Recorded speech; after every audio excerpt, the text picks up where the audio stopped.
what's happening, my future debt-free millionaires? This is Zach Edwards with another episode of the Debt-Free Millionaire podcast and personal finance course.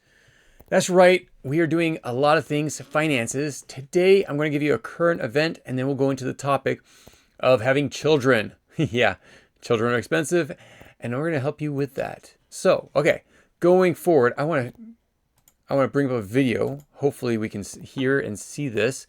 This is basically what's happening with Social Security, and everyone should be alarmed. So hopefully you get this. 1 second. As little as 10 years, Americans may not get the full benefits from Social Security and Medicare. That's based on the Entitlement Program's Trustees Annual Report. Financial expert David Wald says we used to have a system that was supported by more workers than recipients, and now as the population ages, fewer workers are supporting more recipients. He says it will take some drastic changes to provide Social Security and Medicare benefits later in life. North Dakota's population is more aged. Okay, let's just stop that. I don't need to hear about the rest of it, but that is the concern right now. Okay, so you are paying into Social Security. You're paying a lot of money into Social Security and Medicaid. And guess what's happening? It's not going to be solvent. It's not going to be around when you want it. It's not going to be around when I want it. 10 years from now, I'll be 52 years old. At 52 years old, there will be dramatic changes to Social Security. And why is that? 2 reasons. 1, mishandling by our government with those funds. It was supposed to be in a lockbox. They got rid of the lockbox, and now they spend it as a normal, general item in their budget. That should not have happened. This was a promise that the government was setting up, and they should have followed through with it. But what's the second thing? It was a Ponzi scheme. Ponzi scheme is basically where you put in money, and after a while, you run out of people putting in money. So a Ponzi scheme is great as long as there's money going into the pot. People are going to be able to take money out of the pot. But if all of a sudden you have less people putting into the pot, there's less money to be able to pull out, if anything. And if anything, the whole thing goes bankrupt and you can't have it anymore. So what happens to Social Security if there's less people putting into the pot? This is a great way of starting this podcast because this podcast shows up exactly what is wrong with the world today when it comes to financials. Two things are wrong with this world when it comes to financials. Now, there's plenty of things, but 2 things I'm going to focus on right now. 1 is that we are not self-reliant. We rely on the government. What is Social Security? It's relying on the government because they took our money. Basically, we put our money in. Now we're relying on the government to be able to pay us up. But because we're not self-reliant, and we rely on them to pay us back when we get to 62, 65, or 67, all of a sudden there's no money. they sorry to say it, they screwed us over. And that's what's basically going to happen. The trustees came out with their own report. Those that are watching over Social Security, it's not some political group that's telling you this. This is actually the people that are supposed to be watching over it. And because what Washington, D.C. has done, your money won't be around. And why is that? Because there's not enough children being born in this world. Wow, that's a big jump. Wow, how do we get from Social Security to people being born? Give me 1 second and I'll show you exactly why that is. What we need to know is where is our money going?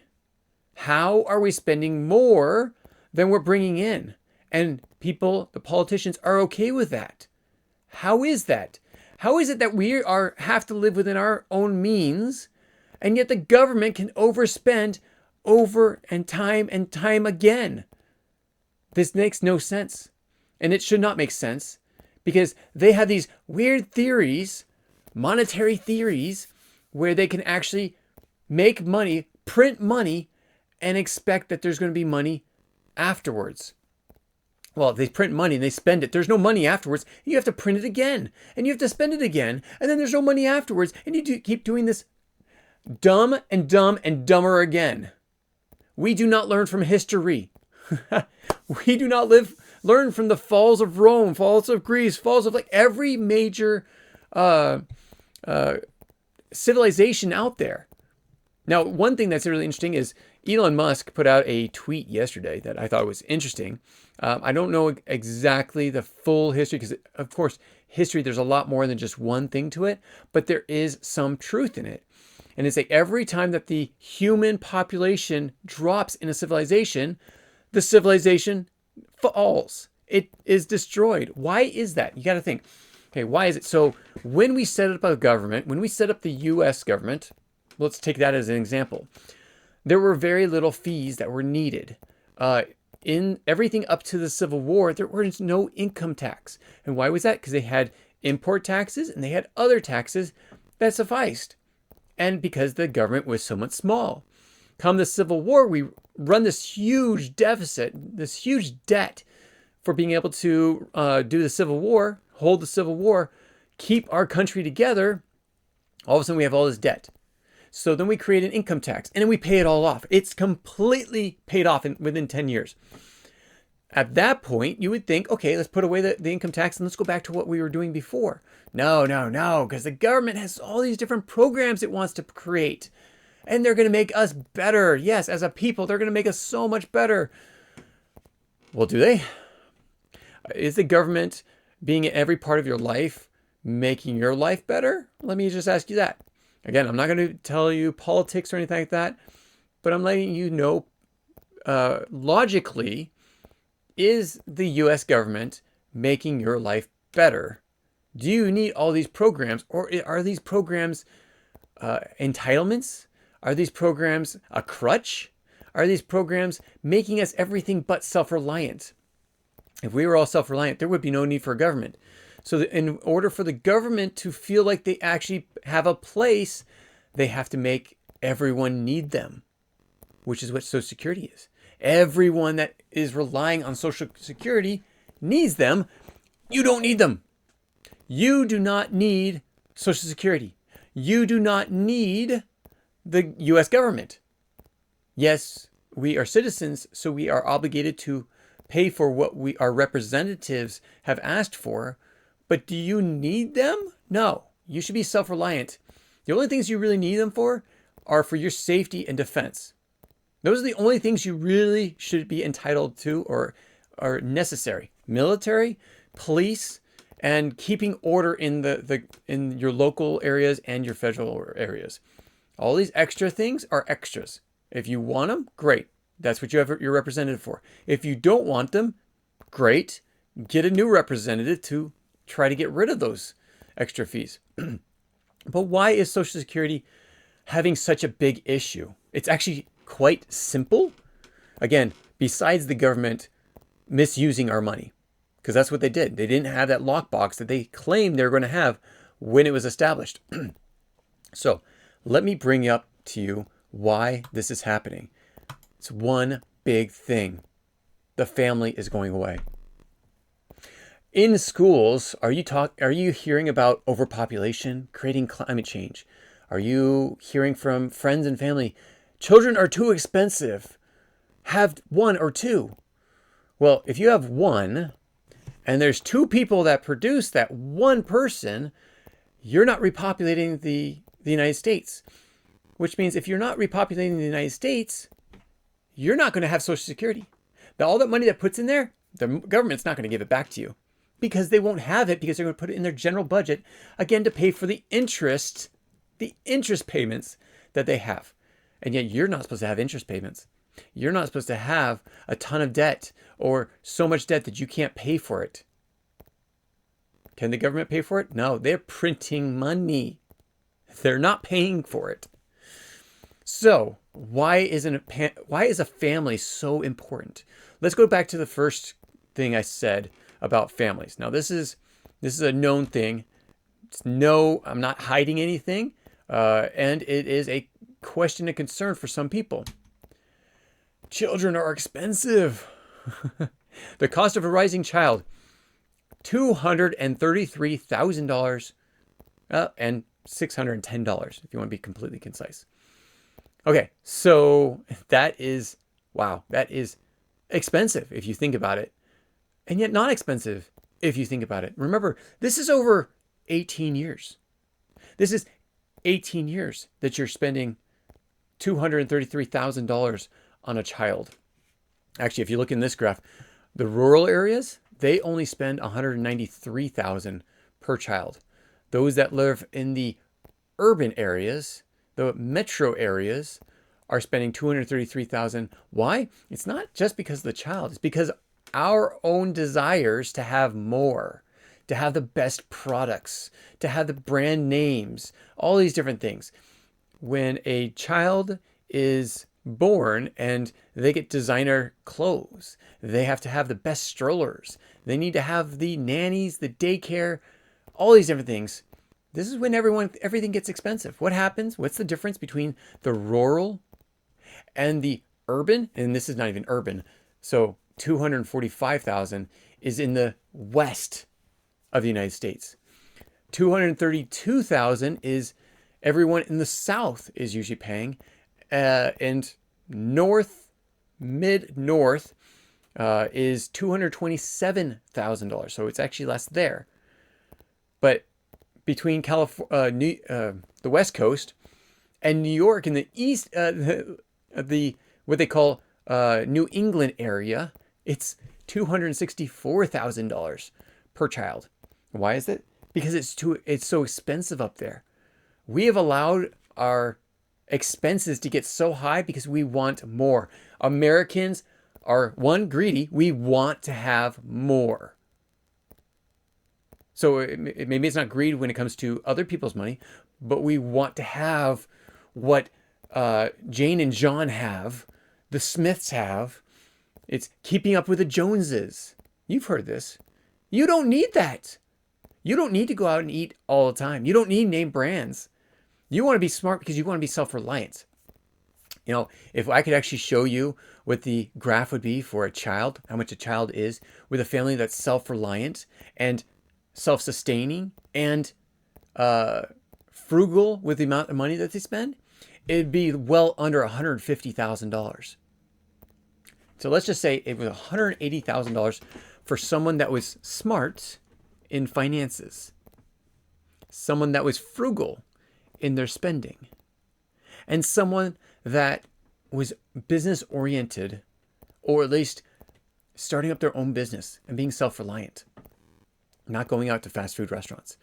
Let's say, now we said the rural areas, the farm areas and such. Let's just say that the normal person that really cares about their spending, is frugal with the money, actually was about $180,000. Okay, so how much is it? $180,000 over 18 years? I'll give you a second. Was 180,000 divided by 18? Do do do do do do do do do do do do do do do do. It's $10,000 a year. $10,000 a year. You spend more of that on your rent. People spend that on fast food every year. If you have an addiction, that's how much they spend on their addiction every year. $10,000 is not a lot of money for a child, for bringing another child into this life. So, for the argument that children are too expensive, baloney, BS. It's because of how we spend our money. So, all these are the average. So we're talking about the people that spend $500,000 on their children compared to the people that spend $150,000 on their children. Yes, we want them to have the best education. Do they really have to have the best clothes? Do they really need to have the $500 stroller? No, that's keeping up with the Kardashians. You're not a Kardashian. Do you even want to be a Kardashian? After the, Met Gala and some of the things that they're doing there? Who would ever want to be a Kardashian? I'm sorry. No, the normal person does not want to be a Kardashian. The normal person wants to be a person that has money, that wants to be able to live comfortably. And it's not done by buying name brands. The most comfortable people, the most satisfied people in America, this is actually scientifically proven, I'll find you the graph some other time, the statistics, are people that live within their means because they don't have to buy everything that everyone else has. They don't have to have the stresses, the extra stresses from all this extra debt. If you can be that, if you can just be someone that lives within their means, your life will be 10 times better than those that are trying to keep up with the Joneses and have to buy everything and have to work for it. I have a family member that one of their family members loves to spend money. They love to spend money. And so all of a sudden, because one person has to spend money, this other person who is the breadwinner, the bigger breadwinner for the family, has to work multiple jobs. Now, the other person does work, which is great. It brings in money for the... But the more that we want to spend money, the less money we will have to invest and to live comfortably. Where is your satisfaction level?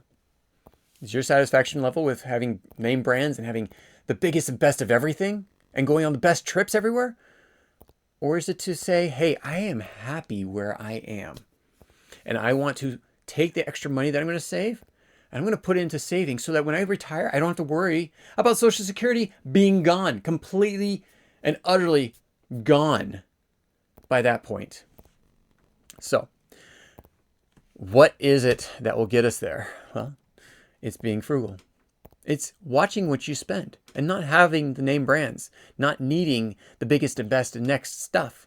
Okay, so let's look at this. Healthcare. For a child, that is a definite. You need to have insurance on your child. Now, again, $255,000 is the cost from 0 to 18. Even that is like 15 grand per year. That is not expensive. Not at all. That is not expensive. Now, again, this is an average. If you put your kids all in daycare and you let the daycare raise them, it's going to cost you a lot. Our daycare for 2 is $20,000. That's just how it is. It's $20,000. If my wife stayed home, we wouldn't have the second income, but we also wouldn't have to pay for childcare. At the same time, because we're divorcees, we actually have to because that's in the parenting plan. So that's just how it is. But again, we have a really expensive daycare. You don't have to have an expensive daycare. And again, this is because of what the divorce decree is in our life. Okay. So again, if you don't need to get a divorce, if you can find ways of making things work out, or if you take time to get to know the person before you get married, it's always the best thing for everyone. Okay. What's the next things? Clothing and miscellaneous. Okay. $33,000. Again, over 18 years. So the average cost of raising a child to the age of 18 in the United States. Wow. Okay, again, my daycare is $20,000. $20,000 times 18 years would be $360,000. But I'm not always going to have them in daycare. I've only had them in daycare since our youngest was like 2 until probably when she turns 10, so 8 years. That's how it also equals out. So, sorry, I don't even know why that we got there. That's daycare right there, childcare. Let's go back up here. So clothing. This is because people like name brands. Okay, if I went to, we have a company out here called Savers. It's a thrift store. If I went to Savers for my kids, 20 grand, maybe 15 grand. And yes, they can have used things. It's not a bad thing to have used things. When it comes to underwear and socks, no, those have to be new. Everything else, it's totally fine. It really is. But you don't have to do that. Even going to Walmart and buying a pair of jeans, it's like $9. Okay, so it's probably gone up in the last 2 years. I haven't bought jeans in the last 2 years because my jeans last me at least 2 years. So I go back and actually so have my kids. Actually, funny enough, we haven't bought them jeans in a long time. Yet they have that. I know we have gone to Savers for jeans, but even if we went to Walmart and paid $12 for jeans, those are fairly inexpensive. There are kids that are walking around in $100 pants. You do not need that. You can buy it if you want. You don't need it. How about food? Okay, food. That is a must. You need to pay for your kids to eat. But do they need to go to fast food restaurants? Do they need to go eat out all the time? No. Do they need to eat out once a month? No, they don't. They don't even need to eat that. Do you need to buy school lunches? No. Actually, most people these days, sad thing is, most people these days actually get free lunches from school. I think it's the average student still gets a portion of their lunches paid for by the school. Another thing that could be self-reliant on us, but the government pays for, which means we pay for it out of our tax money, which is why Social Security is going out of pay and everything else is too. So just saying. Education. Okay, so this is our portion of it. By 18, they've just gone through K through 12. This is not actually talking about them going into college. Yes, we can save, but this is not actually part of that. This is all the things that we pay for childcare. Again, I told you, my childcare is $20,000 a month.